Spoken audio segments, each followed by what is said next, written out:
मृत्योर्मुक्षीयमामृतात्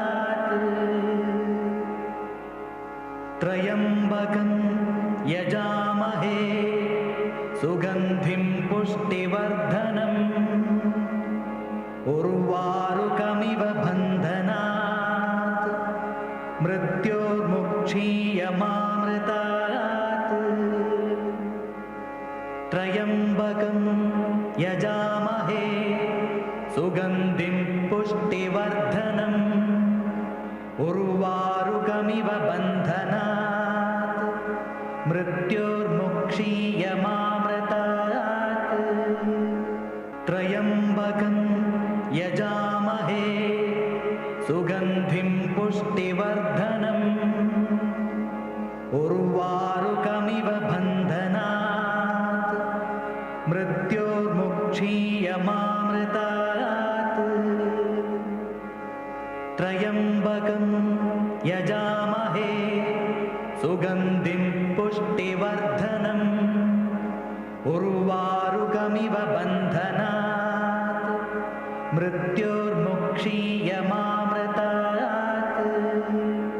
त्र्यम्बकं यजामहे सुगन्धिं पुष्टिवर्धनम् उर्वारुकमिव बन्धनात् मृत्योर्मुक्षीयमामृतात् त्र्यम्बकं यजामहे सुगन्धिं पुष्टिवर्धनम् उर्वारुकमिव बन्धनात् मृत्योर्मुक्षीयमामृतात् त्र्यम्बकं यजामहे सुगन्धिं पुष्टिवर्धनम् उर्वारुकमिव बन्धनात् मृत्योर्मुक्षीयमामृतात् त्र्यम्बकं यजामहे सुगन्धिं पुष्टिवर्धनम् उर्वारुकमिव बन्धनात् मृत्योर्मुक्षीयमामृतात् त्र्यम्बकं यजामहे सुगन्धिं पुष्टिवर्धनम् उर्वारुकमिव बन्धनात् मृत्योर्मुक्षीयमामृतात् त्र्यम्बकं यजामहे सुगन्धिं पुष्टिवर्धनम् उर्वारुकमिव बन्धनात् मृत्योर्मुक्षीयमामृतात् त्र्यम्बकं यजामहे सुगन्धिं पुष्टिवर्धनम्.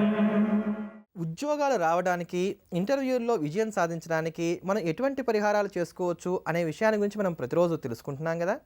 ఆ క్రమంలో ఈ రోజున కోరుకున్న చోట ఉద్యోగం రావడానికి గాను పాటించుకోదగినటువంటి పరిహారాన్ని గురించి తెలుసుకుందాం. ఇది కొంచెం ఓర్పుగా ప్రతిరోజు కూడా చేసుకోదగినటువంటి పరిహారం. మీరు హైదరాబాద్లో ఉన్నారు, మీకు బెంగళూరులో ఉద్యోగం రావాలి, లేదా మీరు బెంగళూరులోనే ఉన్నారు, అక్కడే మీరు ఉద్యోగం చేయాలనుకుంటున్నారు. ఇట్లా కోరుకున్న చోటనే ఉద్యోగం ఉండాలి అని అనుకునేటువంటి వారికి ఇది ప్రాంతాన్ని ఉద్దేశించి చెప్తున్నటువంటి మాట. అంతేగాని మీకు ఇష్టమైనటువంటి ఆప్షన్స్ తీసుకొని మీకు ఇష్టమైనటువంటి విభాగాల్లో పనిచేయడానికి మాత్రం ఇది ఉపకరించదు. ప్రాంతాలకు సంబంధించి చాలా చక్కగా ఉపయోగపడేటువంటి పరిహారం అన్నమాట. దీనికి ఏం చేయాలంటే 2 రావి చెంబులు తీసుకోండి. ఈ 2 రావి చెంబుల్లో కూడా ఒక రావి చెంబు నిండుగా నీళ్లు పోసుకొని దాంట్లో ఒక మారేడు దళం వేసి కొద్దిగా బెల్లం తురిమి అందులో వేయండి. ఒక రావి చెంబులో నిండుగా నీళ్లు తీసుకొని మంచి నీరు, బట్టతో వడగట్టిన నీరైతే చాలా మంచిది. ఎంత మినరల్ వాటర్ అయినా సరే బట్టతో వడగట్టిన నీరైతే చాలా మంచిది. రావి చెంబు నిండా నీరు తీసుకొని దాంట్లో ఒక మారేడు దళం వేసి కొద్దిగా బెల్లం తురిమి అందులో వేయండి. ఇంకో రావి చెంబు నిండా కూడా నీరు తీసుకొని దాంట్లో 21 ఎండుమిరపకాయ విత్తనాలు వేయండి. 21 ఎండుమిరపకాయ విత్తనాలు ఇంకో రావి చెంబులో వేయండి. ఈ రెండిటితోటి ఉదయిస్తున్నటువంటి సూర్యుడికి నమస్కారం చేసుకుని అర్ఘ్యం ఇవ్వాలి. అర్ఘ్యం అంటే మంత్రాలు కూడా ఏమక్కర్ల, మనస్ఫూర్తిగా మనసులో నమస్కారం చేసుకోండి సూర్యభగవానికి. మీకు తోచిన ప్రకారంగా ఓం సూర్యాయ నమః, ఓం ఆదిత్యాయ నమః, మీ ఇష్టం, మీరు ఎలా నమస్కారం చేస్తారో నమస్కారం చేసుకుంటూ ఈ రావి చెంబు తీసుకొని ఆ నీళ్ళని చక్కగా సూర్యుడికి ఇలా అర్ఘ్యం ఇస్తున్నట్టుగా పోసేసేయండి. ఒకవేళ మీరు అపార్ట్మెంట్స్లో ఉంటున్నారు, ఈ నీరు ఎటు పోవడానికి అవకాశం లేదు, కింద ఒక పళ్ళెం పెట్టుకోండి. ఈ నీరంతా ఆ పళ్ళెంలో పడే విధంగా పెట్టుకొని ఆ నీళ్ళు ఎవరు తొక్కనటువంటి చోట పారబోస్తూ ఉండండి. ఇలా చేస్తూ వచ్చినట్లయితే కనుక మీరు కోరుకున్నటువంటి చోట మీకు ఉద్యోగం రావడానికి కావాల్సిన అవకాశాలన్నీ కూడా మెరుగ్గా ఏర్పడతాయి. జాతకరీత్యా ఏ కొంచెం యోగం ఉన్నా వెంటనే ఇది ఫలితాలు కూడా ఇస్తుంది. కొంచెం ఓపికగా తీరిగ్గా రోజు చేసుకోవాలి. ఎప్పుడో పొద్దున పూట 10 గంటలకు చేస్తామంటే కుదరదు. ప్రాతకాలంలో ఉదయిస్తున్నటువంటి సూర్యుడికి నమస్కారం చేసుకొని శ్రద్ధతోటి సూర్యనారాయణమూర్తి మీద నమ్మకం పెట్టి చేయాలి. 2 రావి చెంబులు తీసుకోండి. 2 రావి చెంబుల్లో కూడా నీళ్లు పోయండి.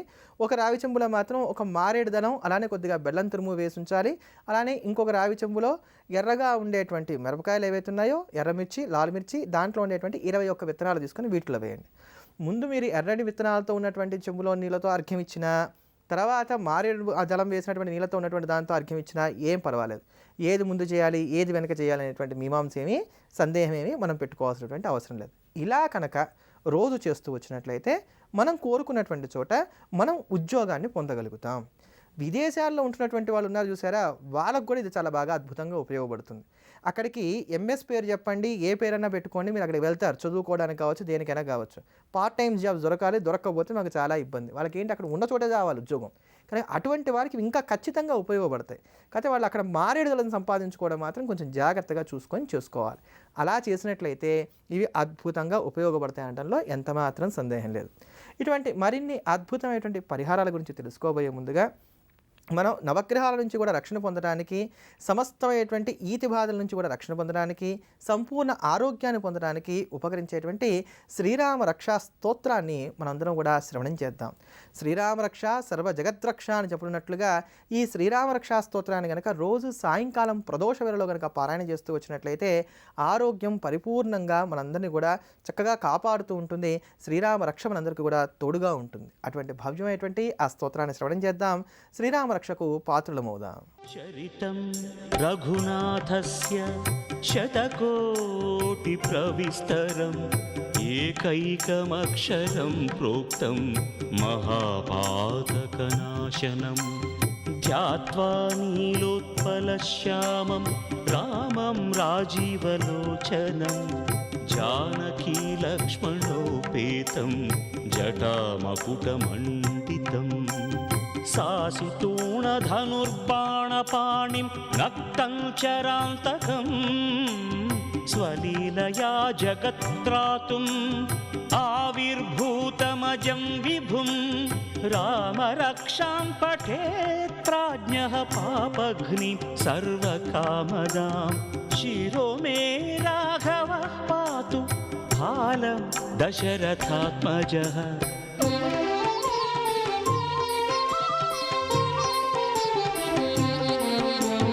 కౌసల్యేయో దృశౌ పాతు విశ్వామిత్రప్రియం శృతి ఘ్రాణం పాతు మఖత్రాత ముఖం సౌమిత్రివత్సలః జిహ్వాం విద్యానిధిః పాతు కంఠం భరతవందితః స్కందౌ దివ్యాయుధః పాతు భుజౌ భగ్నేశకార్ముకః करौ सीतापतिः पातु हृदयं जामदग्न्यजित् मध्यं पातु खरध्वंसी नाभिं जाम्बवदाश्रयः सुग्रीवेशः कटिं पातु सक्थिनी हनुमत्प्रभुः ऊरू रघुत्तमः पातु रक्षः कुलविनाशकृत्